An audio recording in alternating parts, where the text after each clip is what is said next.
안녕하세요. 저는 경기도 평택에 사는 고등학생 남매를 키우고 있는 40대 후반 주부입니다.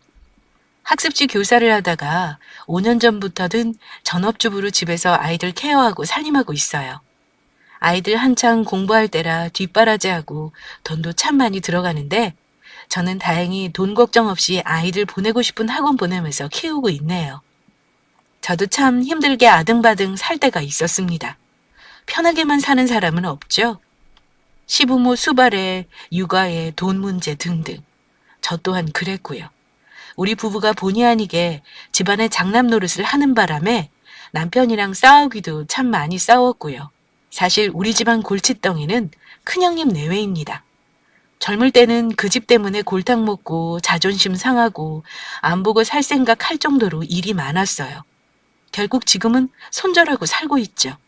오늘 제 사연은 우리 부부와 큰형님 내외가 왜 손절하고 살게 되었는지 드라마틱한 사연이니 재미나게 들어주시기 바랍니다. 우리 남편은 차남입니다. 저는 이 사람과 28살에 결혼했는데 그때만 해도 시댁이 잘 살았어요. 지방이긴 해도 그쪽 지방 유지에 땅도 많고 농사도 크게 짓는 대농이셨고요. 먹고 살 걱정 없는 집이고 남편이 차남이니 크게 골치 아플 것 없겠다 생각하고 시집 갔는데요. 살다 보니 그 집안 문제가 뭔지 보이더군요. 남편 집안에는 돈 잡아먹는 귀신 같은 존재가 하나 있습니다. 바로 남편과 위로 3살 차이 나는 큰 시숙입니다. 저와 2년 차를 두고 결혼하셨는데 제가 시집 올 때까지만 해도 아주버님 내외는 갓 돌진한 조카를 데리고 시부모님과 같이 사셨습니다. 순수하게 부모님을 모시기 위해 같이 살았냐면 그건 아닙니다. 시댁에서 금전적 지원을 더 받고 결혼했던 아주버님네가 집 담보받아서 사업하던 게 안 좋아져 결국 시댁으로 들어가 살게 됐다고 들었습니다. 시부모님은 저희에게 미안한 마음이 있으셔서 많이 챙겨주셨고 저를 많이 어려워하셨죠. 그런 상황이었는데도 불구하고 형님은 종종 저에게 이런 말을 했습니다. 시부모 모시고 사는 건 난데 나는 만만하게 생각하고 동서만 귀하고 어려운 며느리래? 나 원참 서러워서 우리도 빨리 분가하든지 해야지. 저는 형님 저런 생각을 갖고 있다는 게 솔직히 놀라웠습니다. 엄밀히 말하면 모시고 사는 게 아니라 자기들이 얹혀 사는 건데 저리 말을 하다니요. 대꾸는 하지 않았지만 형님이 속이 참 좁은 사람인 건 진작에 알고 있었습니다. 그 후 시아주버님 내외가 시부모님과 계속 같이 살지는 않았어요. 왜냐하면 집안에 한번 큰 폭풍이 몰아닥쳤었거든요. 부모한테 효도하는 자식이 있는가 하면 끝까지 부모 피 빨아먹는 자식이 있다고 하잖아요. 그 집안에는 아주버님이 그런 존재였습니다. 남편에게 걸려온 전화를 받은 어느 날이었습니다. 여보, 큰일 났다. 아버지가 돌아가셨대.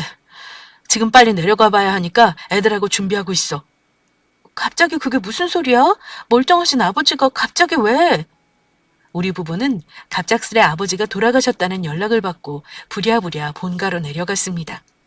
몇 달 전 설까지만 해도 건강에 문제가 없었던 아버지였는데 갑자기 이게 무슨 날벼락인가 싶었죠. 의료진은 아버지가 이미 심정지 상태로 병원에 도착했다고 설명했습니다. 무슨 큰 충격을 받으신 게 아닌가 싶네요. 병이라는 게 뭐든지 전조 증상이 있기 마련이거든요. 그 전부터 이미 증상이 있으셨겠지만 혼자 참으신 게 아닌가 싶기도 하고요. 그럼 그 전부터 증상이 있었을 거라는 말씀이신가요? 분명 그랬을 겁니다. 아버님이 증상이 있어도 병원에 안 오셨을 가능성이 많고요. 그러다가 갑자기 큰 스트레스를 받으셔서 증상이 악화된 것 같습니다. 남편과 저는 빈소가 차려진 장례식장으로 들어섰습니다. 아주버님이 상복 차림으로 상주 자리를 지키고 있더군요. 형, 이게 어찌 된 거야? 어머니는 어디 계시고? 어머니는 충격받으셔서 지금 우리 안사람이 데리고 집으로 갔어. 나중에 모셔올 거야. 그건 그렇고 어찌 된 건지 다시 설명 좀 해줘. 그게... 형석아, 너도 어차피 알게 되겠지만 지금 우리 집 사정이 안 좋아. 내가 아버지 집 담보로 대출받아 사업자금을 좀 썼는데 그게 잘 안 돼서 집이 넘어갔어. 형, 미쳤어? 그동안 말아먹은 게 얼만데 어쩌자고 부모님 사는 집까지 담보로 잡혀? 돌아가는 상황을 보니 아버지가 갑자기 왜 충격을 받게 되었는지 알 것 같았습니다. 아주버님이라면 그러고도 남을 사람이었어요. 형제간의 일이라 제가 참견하는 것은 한계가 있었지만 옆에서 보면 답답한 게 정말 많았었거든요. 결말이 어찌 될 건지 뻔히 보이는데도 시부모님은 항상 맏아들에게 관대하셨습니다. 그 나이 되도록 되지도 않는 사업병이 들어 매번 말아먹기만 하는데 부모님은 이번에는 꼭 될 거라는 아들 말을 거절 못하셨던 것 같아요. 그러다 이 사달이 난 거죠. 그 많던 재산도 아주버님이 한 번씩 말아먹을 때마다 뭉텅뭉텅 줄어들더니 결국 집 한 채만 남아있는 상황이었습니다. 그나마 있던 집 한 채가 넘어갔다고 하자 아버님은 결국 뒷목 잡고 쓰러지신 거였고요. 자식들 얼굴 보지도 못하고 갑작스레 그리 돌아가신 거였습니다. 급하게 선산의 아버지를 모시고 뒷정리를 하는데도 시숙은 아버지가 혹시 모르게 숨겨둔 재산이 있는지 찾겠다며 혈안이 되어 있었습니다. 혼자 남은 어머니 어찌 모실 건지 아무 관심도 없어 보였죠.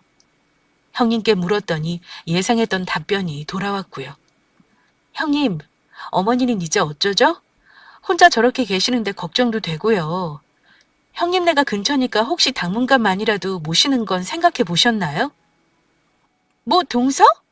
무슨 말을 그렇게 해? 동서라면 혼자 남은 시어머니 기꺼이 모실 수 있다 하겠어? 아들들이 알아서 하겠지. 난 싫으니까 정 맘에 걸리면 동서가 모시고 가는 건 어때? 형님은 딱 잘라 거절하시더군요. 보다 못해 제가 형님이 안 계신 데서 어머니께 물었습니다. 어머니, 저희랑 같이 사는 건 어떠세요? 집이 좀 좁긴 하지만 저희가 안방 내어드릴 수 있어요. 오셔서 애들 같이 챙겨주시면 저 직장 다니는 것도 훨씬 수월할 것 같고요. 그런 말 마라. 난 혼자 살고 싶다. 거기 아는 사람도 하나 없는데 내가 가서 뭘 하니? 집도 빼야 할 텐데 어쩌려고 그러세요. 나 하나 지낼 집 마련할 돈은 있으니까 걱정 말어. 어머니는 자식에게 신세질 생각은 죽어도 없다며 끝까지 고집을 피우셨습니다.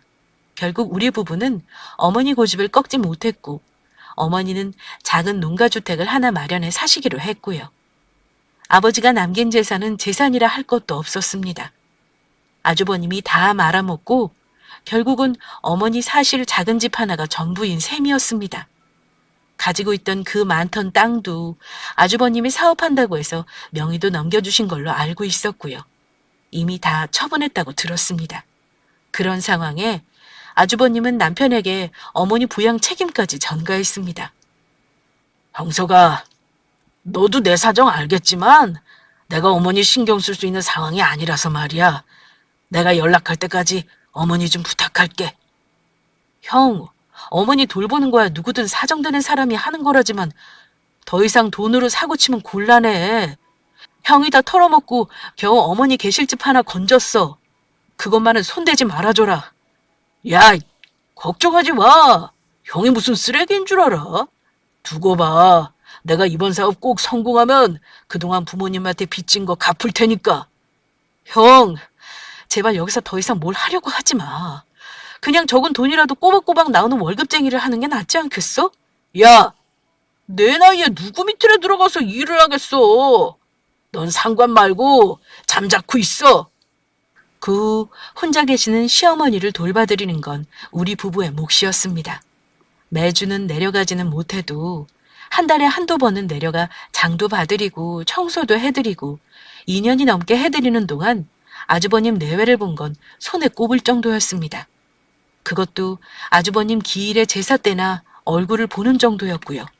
명절에 모이긴 했지만 형님은 시댁에 먼저 와서 음식을 한 적은 없었습니다. 제가 알기론 집에서 살림만 한다고 들었는데 뭐가 그리 바쁜 일이 많다고 하는지 모를 일이었죠. 늘 저와 어머니가 제사 음식을 다 준비한 다음에 나타나서 상만 차리고 아주버님을 재촉해 자리에서 일어나기 일쑤였으니까요. 솔직히 며느리 입장에서요. 그것도 맏며느리도 아닌 둘째 며느리 입장에서 넉넉지도 않은 형편에 실질적인 맏며느리 노릇하는 거 좋지만은 않았습니다. 시어머니가 좋은 분인 것과는 별개로 저는 큰아주버님 내외가 저렇게 기본적인 자식돌이도 하지 않는 게 괘씸했습니다. 아무리 사람이 형편이 어렵다고 해도 말 한마디가 어려운 건가요? 우리 대신 어머니한테 신경 써줘서 참 고맙다는 말 한마디만 들었어도 그렇게 기분 나빴을 것 같진 않았습니다. 알아달라고 하는 일은 아니지만 아무리 가족 간 형제간이라고 해도 뭐든 당연한 건 없는 법이니까요. 대가바라고 하는 효도 아니라지만 가끔씩 속에서 치밀어 오르는 울화는 어쩔 수 없었습니다. 그런데 가만히 있는 우리 부부를 형님 내서 또 건드려 제가 폭발했던 사건이 생기고 말았습니다. 동서, 우리 좀 볼 수 있을까? 남편이 할 말이 있어서 그러는데 사모님 퇴근하면 몇 시지? 우리가 동서 집으로 갈게. 전화로는 안 되는 얘기인가요? 퇴근하면 7시가 넘을 텐데요. 상관없어. 우리 이따 갈 테니까 서방님한테 말이나 해놔줄래? 중요한 일이라 동서도 같이 들었으면 해서 말이야. 전화를 끊고 불안감이 밀려오더군요. 중요한 일이라는 게 뭐가 있겠습니까? 보나마나 돈 얘기를 할 게 뻔했죠. 저는 형님과 통화를 마치고 남편에게 미리 신신당부를 했습니다. 당신 절대 돈 빌려달라는 거에 해준다고 하면 안 돼? 돈 관리 전부 내가 하고 있다고 나한테 떠넘겨. 알겠어? 만약 형님에서 돈 해달라는 거에 해주겠다 그러면 그 순간부터 나랑 같이 살 생각 안 하는 게 좋을 거야. 알겠어? 무슨 말인지 들어보지도 않고 벌써부터 걱정을 하고 그래? 걱정하지 마. 내가 당신 허락 없이 그럴 순 없는 거 알잖아. 남편의 다짐을 받고 나서야 안심을 했습니다. 저녁이 되어 약속대로 찾아온 아주버님 내외와 마주 앉았는데 서로의 안부를 묻지도 않고 아주버님이 대뜸 말을 먼저 꺼내더군요. 부탁 좀 하려고 만나자고 했다. 부탁이라는 단어를 듣자마자 소름이 돋더라고요. 역시 돈 얘기를 할 게 틀림없다 추측하고 저는 마주 잡은 두 손에 힘을 꼭 주었습니다. 실은 아버지가 돌아가시기 전에 나 사업하는데 보태라고 땅을 증여해 주신 게 있었거든. 대부분 팔았는데 그중에 일부가 안 팔려서 가지고 있는 게 있어. 그럼 그냥 가지고 있지 무슨 말을 하려는 거야? 그게 내놔도 팔리지도 않고 가지고 있어봐야 재산세만 내야 해서 참 처치 곤란이라서 말이야. 당장 돈이 필요한데 팔리지가 않아. 형서가 어차피 그 땅 가지고 있으면 언젠가는 팔릴 거 아니냐? 우리가 너한테 증여해 줄 테니까 땅값을 우리한테 치러줄 수 있을까? 빨리 팔린다면 우리가 팔겠는데 지금 돈이 급해서 그래. 부탁 좀 하자. 땅? 그 땅이 왜 안 팔리겠어? 그만한 가치가 없어서 그런 거 아니야? 시세는 얼만데? 지금 다 해서 한 5천 정도? 너 그 땅 나중에 오를 수도 있는데 5천이면 싼 거다. 형제니까 싼 값에 후려쳐서 파는 건 줄 알아. 5천? 형, 그런 큰 돈이 지금 당장 어디서 나와. 나도 이 사람 허락은 받아야지. 대화를 듣고 있는데 끓어오르는 화를 참을 수가 없겠더라고요. 그 땅, 저도 알고 있습니다. 그런데 뭐 5천? 맹지나 다름없이 10년을 놔둬도 오르지 않을 것 같은 땅을 형제니까 싸게 판다며 5천이라니요. 이게 도둑놈 심보가 아니면 뭐겠습니까? 저 아주버님, 말씀 중에 죄송한데 너무 갑작스러워서요. 그 땅 우리가 가지고 있어봐야 필요도 없는 땅인데 그 큰 돈을 들여야 하는지도 모르겠고요. 제가 거절의 뜻을 돌려 말하니 갑자기 잠자코 있던 형님이 끼어들더군요. 동서, 남자들 하는 일에 자네가 왜 끼어들어서 반대를 해? 형제간에 괜찮다고 하면 남편 말에 응당 따를 일이야. 우리가 설마 동선이한테 피해줄 일을 하겠냐고. 돈 내놓으라는 것도 아니고 땅을 주겠다잖아. 맞는 값을 치러달라는 건데 단번에 싫단 말을 해? 참 서운하다. 형님, 아무리 형제끼리라도 그런 부탁 다 들어줘야 하는 건 아니죠. 왜 우리 의견은 상관없이 그런 문제를 강요하시는 건지 저야말로 이해가 안 가네요. 아주버님은 형님을 말리긴 하더군요. 이 사람아! 당신이 여기서 이러면 될 일도 안 돼. 여기 우리 부탁하려고 온 건데 왜 싸움을 만들고 그래? 당신이랑 가만히 있어요. 동생한테 그렇게 쩔쩔매면서 말하니까 이러는 거 아니에요. 대화가 말다툼으로 번져가자 남편은 황급히 자리를 파하려고 했습니다. 형수님 그만하세요. 형도 그만해. 우리 입장에선 갑작스러운 거 당연한 거 아니야? 오늘은 이만 돌아가요. 생각해보고 내가 나중에 연락 줄 테니까. 아주버님 내외가 돌아가고 저는 남편에게 절대 그 땅 사지 말라고 신신당부를 했습니다. 나는 싫다고 분명히 의사 밝혔어. 당신 아주버님한테 똑똑하게 말해. 알겠어? 우리가 무슨 호구야? 형님네 돈 대주는 사람도 아니고 그런 땅 받아서 어느 세월에 팔아먹겠다고 5천이나 돈을 줘? 절대 안 되니까 그런 줄 알아. 그 후 형님이나 아주버님이 제게 따로 연락해오는 일은 없어서 그렇게 남편이 거절하고 마무리가 된 줄만 알았습니다. 그 일은 그렇게 기억에서 사라져가는 일이 되고 있었고요. 그런데 어느 날 집으로 날아온 은행의 안내서 한정을 보고 저는 깜짝 놀라고 말았습니다. 그건 남편이 대출을 얼마 받았는지 이율과 상환기간이 안내된 안내서였는데요. 금액은 무려 3천. 대체 무슨 일이 있기에 그 큰 돈을 대출받고 나한테 말도 하지 않았는지 궁금했습니다. 화를 내더라고요.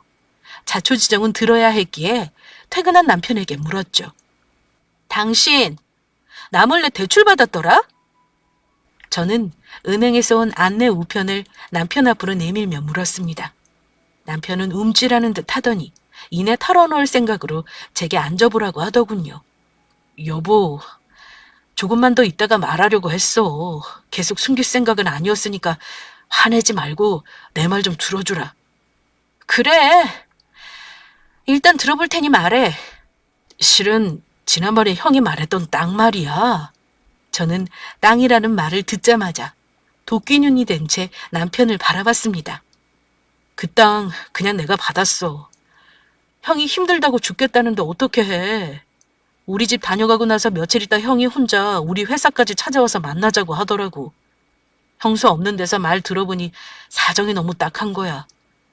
지금 사는 곳도 월세래. 보증금 빼도 돈이 안 된대. 이번 사업이 마지막이라고 하도 사정을 해서. 미안하다. 당신 허락 없이 일 저질러서. 진짜 당신네 집안 어이가 없다.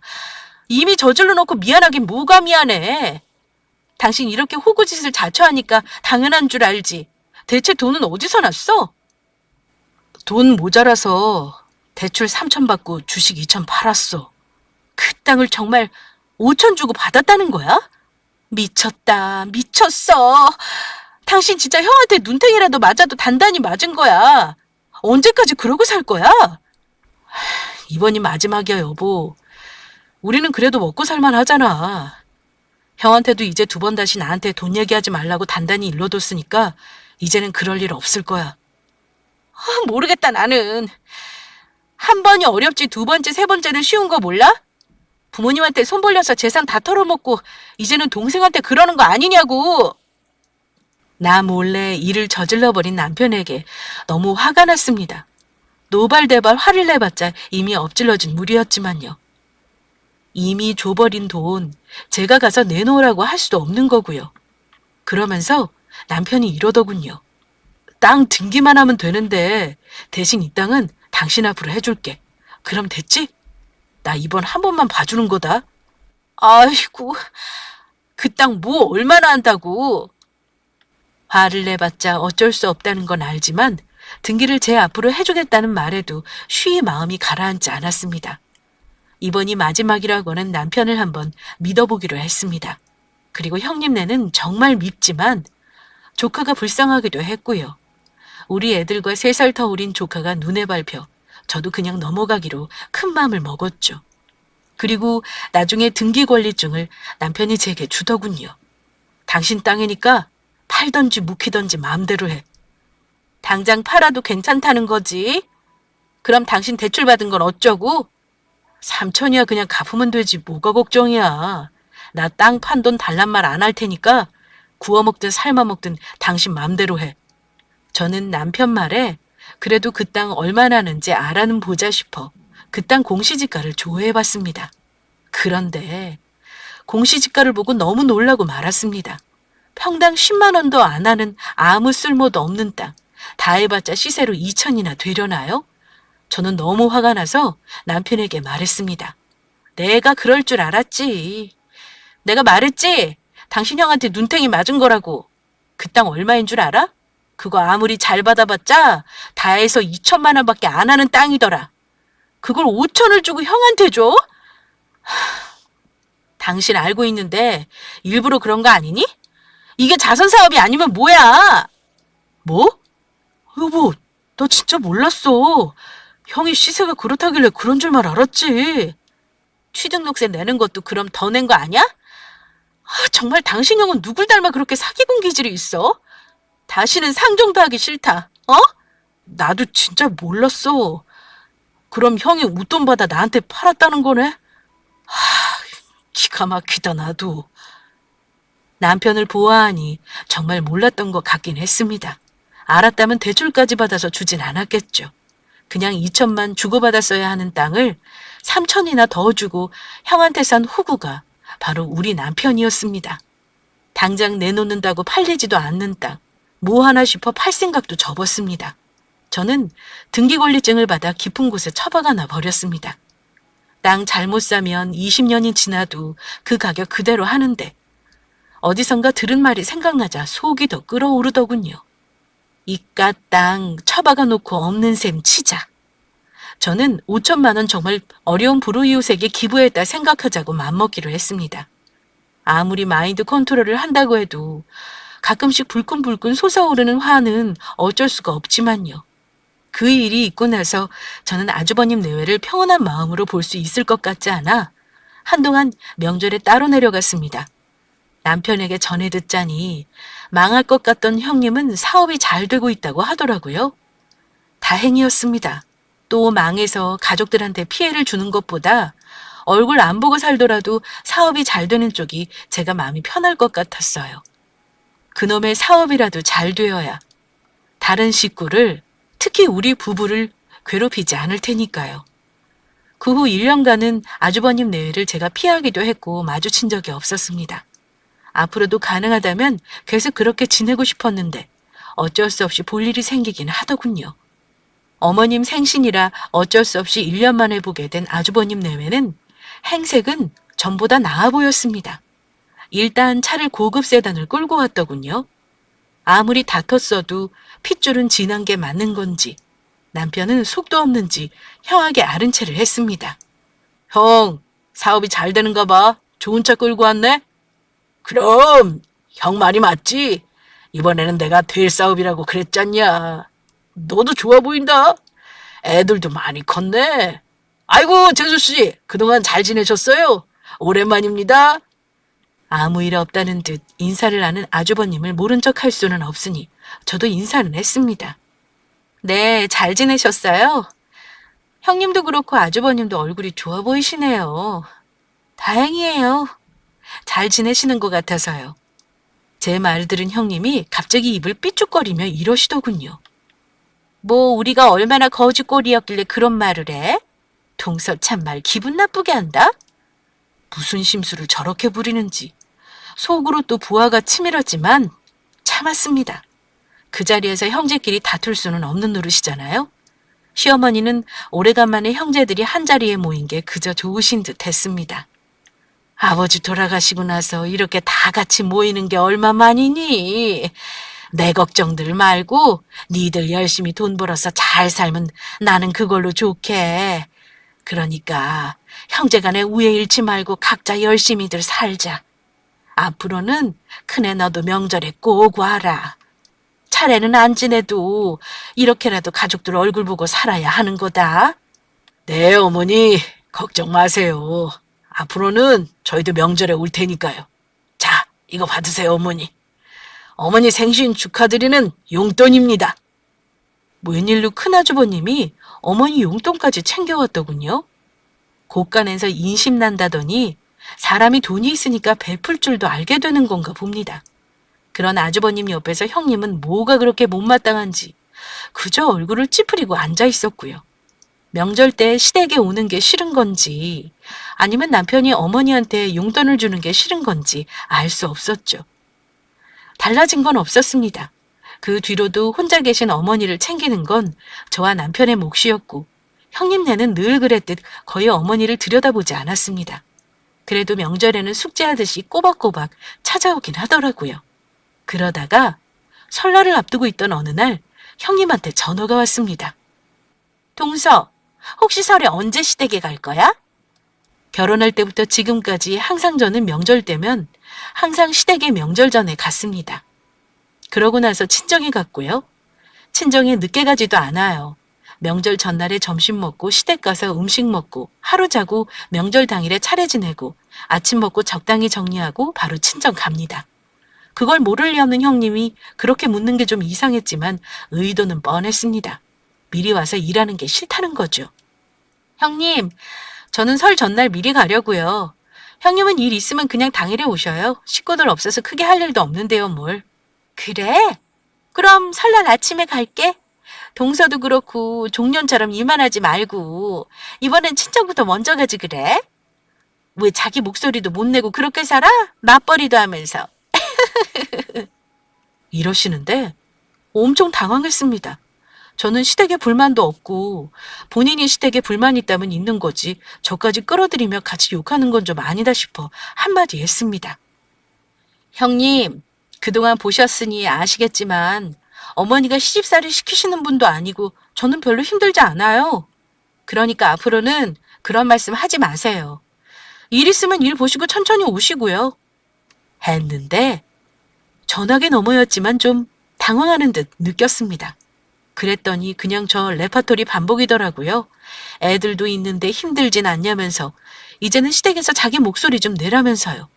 그 말에 저는 계속 불만 없다고 했고요. 대체 무슨 의도로 제게 그런 말을 하신 건지 의중을 알 수가 없었습니다.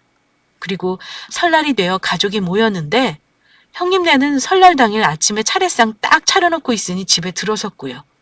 차례 지내고 음복하고 남은 음식이며 설거지거리 정리하고 있는데 형님이 은근히 저를 긁어대시더라고요. 동서, 내가 옷 때문에 설거지하기가 좀 그러네. 실크 옷이라 물이 튀면 곤란하거든. 하여튼 물 묻힌 김에 동서가 마저 다 해줘. 금방 갈 거라 옷 갈아입기도 뭐하다. 네 형님, 제가 할 테니 이리 나오세요. 그나저나 동서, 같이 맞벌이 한다면서 옷걸이 그게 뭐야? 아니 서방님이 옷도 하나 안 사줘? 화장기도 하나 없이 왜 그러고 다녀? 아유, 시댁 와서 음식하고 있는데 화장은요. 편하게 입고 온 거죠. 그래도 너무 촌티난다. 나이 들수록 옷을 고급지게 입어야 하는 법인데 그게 뭐야? 사람이 너무 없어 보이잖아. 대체 저게 나를 걱정해서 하는 말인지 무시하느라 하는 말인지 헷갈리는데 옆에 있던 남편이 그 말을 들어버렸나 봐요. 남편이 옷도 안 사주냐는 형님 말에 남편은 기분이 상한 것 같았습니다. 형수, 내 와이프 평소에 예쁘게 하고 다니니까 걱정하지 마세요. 아무는 형수 말대로 맞벌이 하는데 옷 하나 사 입을 돈 없겠어요? 어머, 서방님도 참. 아이, 그럼 다행이고요.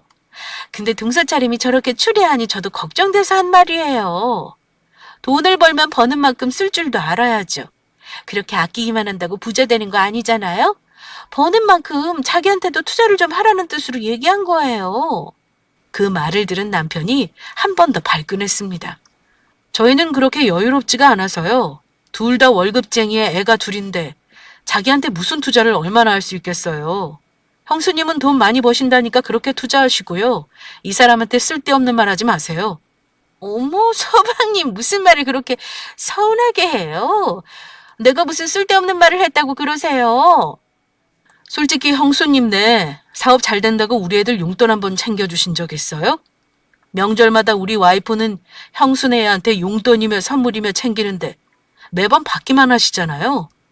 오늘은 왜 우리 집사람한테 없어 보인다느니 촌티난다는 말로 사람 속을 뒤집어 놓습니까?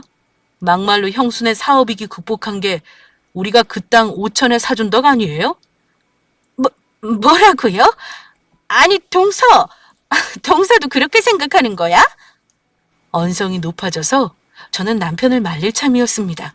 그런데 그때 제가 말릴 새도 없이 아주버님이 우리 남편의 뺨을 날리더라고요. 짝 하는 소리와 함께 아주버님이 그러시더군요. 형석이 너 이게 무슨 짓이야? 네 형수한테 그게 무슨 말버릇이냐고? 뺨을 맞은 남편은 황당해하더니 이내 아주버님 멱살을 같이 잡았습니다. 형이야말로 그동안 내가 참고 있었더니 호구로 보이나 봐. 어머니 챙기는 것도 우리한테 밀어놓고 그나마 명절 한번 오는 거 그거 당일날 와서는 왜 우리 집사람 속을 긁어?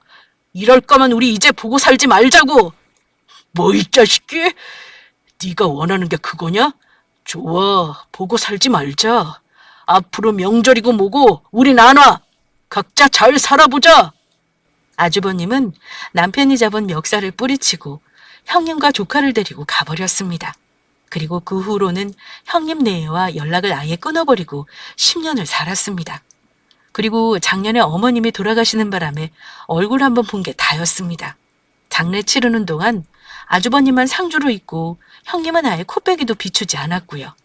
못된 사람인 거 알고 있었지만 참 상종 못할 인간이구나. 앞으로 보고 살지 않겠다고 다시 한번 결심했습니다.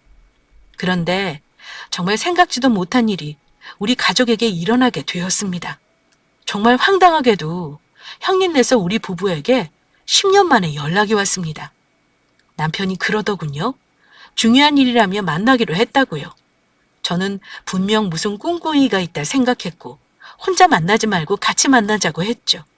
그래서 10년 만에 아주버님 내외를 만났는데요. 예전에 땅으로 우리에게 단판을 지으러 왔을 때처럼 말하더군요. 긴 말 안 하고 본론만 말할게. 형석아, 우리가 너네한테 준 땅 있지? 그거 우리가 다시 살게 팔아라. 뭐? 그걸 다시 왜 팔으라는 거야? 그때 네가 도와준 거 잊은 적 없었어. 화해의 의미로 우리가 웃돈 더 주고 살게. 10년 전 5천에 네가 가져갔으니 1억 주마. 그럼 너희가 남는 장사 아니니? 형, 그거 4명이 땅 아니야. 우리 집사람 포로 등기해줬거든? 주는 것도 우리 집사람 마음이니 내가 대답 못하겠다. 재수씨, 그 땅 아직도 안 팔고 있었던 거면 관심도 없었던 거네요. 우리한테 다시 넘기세요. 가만 생각해보니 1억 받고 파는 것도 나쁘지 않겠다 싶더라고요. 갑자기 도와준 빚을 갚겠다는 아주버님 말에 정말 그런가 싶기도 했고요. 그래도 10년이라는 세월이 흘렀으니 시세 확인은 해봐야 한다는 생각에 제가 그랬습니다. 저도 시세는 알아보고 제 값은 받고 싶네요. 저희한테 시세보다 웃돈 얹어서 팔아먹으셨잖아요. 저도 손해보고 팔고 싶지는 않아서요. 제가 대답하니 아주버님 얼굴에 당혹감이 스치더군요. 똥 마려운 개처럼 우물쭈물 하더니 그 자리에서 확답을 달라기에 싫다고 거절했습니다. 그리고 다음날 바로 부동산에 땅값을 알아봤는데 솔직히 너무 놀랐습니다.